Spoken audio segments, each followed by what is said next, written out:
Alright, so here's what's going on. Here's the main problem I see. If you look,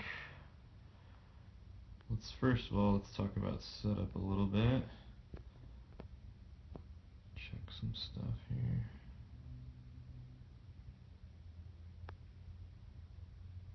Okay, not bad. Okay, so first thing I would talk about is what shot shape are you trying to hit. Based off of doing a million lessons, everyone wants to hit draws, and you're hitting slices, so I imagine you're just wanting to see that fucker draw anyway. So, setup-wise, you see how your club is just grounded on the ground right there? You actually have it resting on the ground. It looks like you have the club nice and supported, like you're not just totally limp and letting it rest on the ground. But even what I would want you to do instead is watch some videos of Bubba Watson, probably some front-on views, and notice how he never lets the club touch the ground. He just kind of hovers the club up in the air, right on the ball, right on the spot that he's trying to impact the ball. And if you're trying to hit a draw, you'd be wanting to slightly impact the lower inner portion of the ball, lower inner back side of the ball. You're trying to hit up on that thing. So that's another thing real quick too. We're trying to hit a driver here. We're trying to bomb this fucker. I'd widen your stance a little bit, which you said you've already tried to do. I think you could go even wider. I think you should hover that club on the sweet spot up in the air and never let it touch the ground, and just pull it back from that point on and just hit it. Bring the club right back to where you wanted to hit it. And you'd be tilting your shoulders much more to the right. You'd have much more lateral right lateral side bend. That stuff will make a little more sense in the front on view. But anyway, let's pull this thing back a little bit. Let's see what we got. So first thing that just sticks out to me, your club face is actually really square. I like that. You can see how the face, it's actually maybe even a little closed. So with the driver, or any club, at this point when the club's, halfway or parallel to the ground, you want that club face basically matched up to your spine angle. And if I'm seeing it correctly, your club face, actually dude, that's pretty damn good. So disregard everything I just said about the club face. It looks fucking great. So anyway, moving on to the top. So right here is where things start to get just weird already, because of your hips. Okay, you can see right here your hips kind of just stop rotating, and you kind of just lift this knee up right here. So that knee lifting up, I like it. I like the left heel coming off the ground personally, and again, I think Bubba Watson's going to be a really good model for you, because he also lifts his left heel, and he also gets that left knee bent.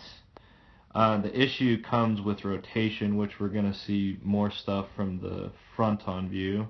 But just know you need more hip rotation in your backswing. You can see that's causing you to bend your left arm and give you this. It's kind of because you're trying to get your club to parallel at the top, but your limited hip rotation forces you to bend your left elbow to get this kind of manufactured, club position at the top. You have a lot of really great stuff going for you though. Like, honestly, the stuff I'm talking about is so fucking easy to fix, dude.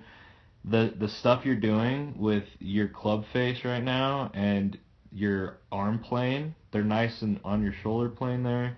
You've got the right ideas. You're just kind of making it hard for yourself because you're limiting your rotation. So keep doing a lot of what you're doing, and if I could say one thing, driver's a little different. This bend right here, It's going to feel like you're crunching over to your left side once you're in the top of your backswing. Looks pretty good. You definitely don't want your shoulders to get too flat. You're doing fine, so don't worry about that. I think a lot more of this is going to make sense in the front-on view. So, again, just to kind of recap the backswing. I mean, we can go on the swing here, but this is already enough to digest. And I think just by switching some of this backswing shit that I'm talking about, you're going to your entire motion's going to change. It's your feeling once you get to the top of your backswing of what you're able to do on the golf ball is you're gonna have many more options in your brain. So your entire swing's gonna just change once you get into these backswing positions that I'm talking about.